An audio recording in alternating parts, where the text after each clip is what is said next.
శ్రీశైలం ఎడమగట్టు కాల్వ SLBC సొరంగ మార్గంలో జరిగిన ప్రమాదంలో 8 మంది చిక్కుకుపోయారు. వీరిని రక్షించేందుకు ప్రభుత్వం అన్ని విధాల ప్రయత్నాలు చేస్తోంది. ప్రత్యేక బలగాలను కూడా రంగంలోకి దింపి రెస్క్యూ చర్యలను ముమ్మరం చేసింది. అయితే వీరి జాడను పట్టుకోవడం అతిపెద్ద సవాల్గా మారింది.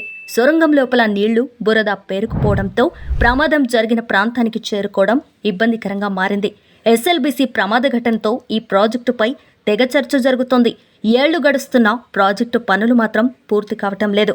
అసలు ఈ ప్రాజెక్టు స్వరూపమేంటి, సొరంగం ఎందుకు చేస్తున్నారు వంటి ముఖ్యమైన అంశాలను ఇక్కడ చూడండి.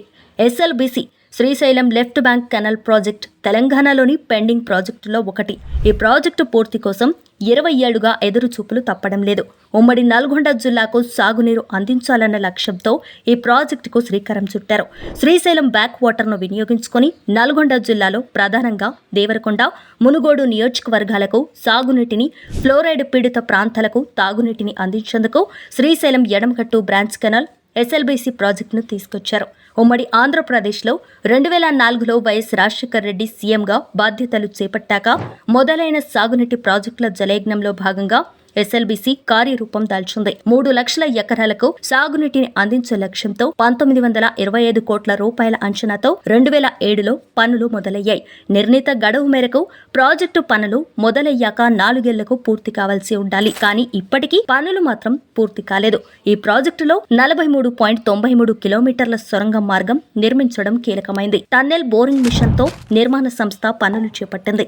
2 చోట్ల సొరంగాలు, head regulator, 2 link canals, balancing రిజర్వాయర్లు సహా మరికొన్ని పనులు ప్రాజెక్టులో భాగంగా చేయాల్సి ఉంది. ఈ ప్రాజెక్టులో కాల్వలు తవ్వాల్సిన ప్రాంతమంతా నల్లమల రిజర్వ్ అటవీ ప్రాంతంలో ఉండటంతో ప్రాజెక్టు పట్టాలు ఎక్కడానికి ప్రతిబంధకంగా మారింది. దీంతో సొరంగ మార్గాల నిర్మాణాలకు కార్యాచరణ రూపొందించారు.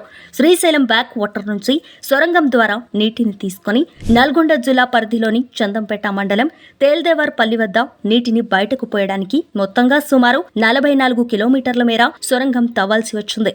శ్రీశైలం వైపు ఇన్లెట్ 13.9 కిలోమీటర్ల నిడివిలో, నల్గొండ జిల్లా చందంపేట మండలంలో అవుట్లెట్కు 20.4 కిలోమీటర్ల నిడివిలో సొరంగాలు తవ్వాలి. దీనికోసం కోట్లాది రూపాయలను ప్రభుత్వం వెచ్చించింది. టన్నెల్ బోర్ మిషన్ను తెప్పించింది. ఇది 2 సార్లు శ్రీశైలానికి భారీ వరదలు వచ్చిన సమయంలో నీటిలో మునిగిపోయి మరమ్మతులకు గురైంది. ఎస్ఎల్బీసీ ప్రాజెక్టును 1925 కోట్ల రూపాయల అంచనాతో మొదలు పెడితే అదిప్పుడు 4,000 కోట్లను దాటిపోయింది. ఈ ప్రాజెక్టు పూర్తి కోసం మరో 2,000 కోట్ల వరకు నిధులు అవసరమవుతాయి. ఏళ్ల తరబడి టన్నెల్ పనులు జరుగుతుండటంతో సమస్యలు పెరగడమే కాకుండా బడ్జెట్ పెరుగుతూ వచ్చింది. ప్రస్తుతం రాష్ట్రంలో అధికారంలో ఉన్న కాంగ్రెస్ ఈ ప్రాజెక్టుపై ప్రత్యేకంగా దృష్టి పెట్టింది. 2026 జూన్లోపు పూర్తి చేయాలని లక్ష్యంగా పెట్టుకుంది. జిల్లా మంత్రులతో పాటు సీఎం రేవంత్ రెడ్డి పలుమార్లు సమీక్షలు నిర్వహించారు.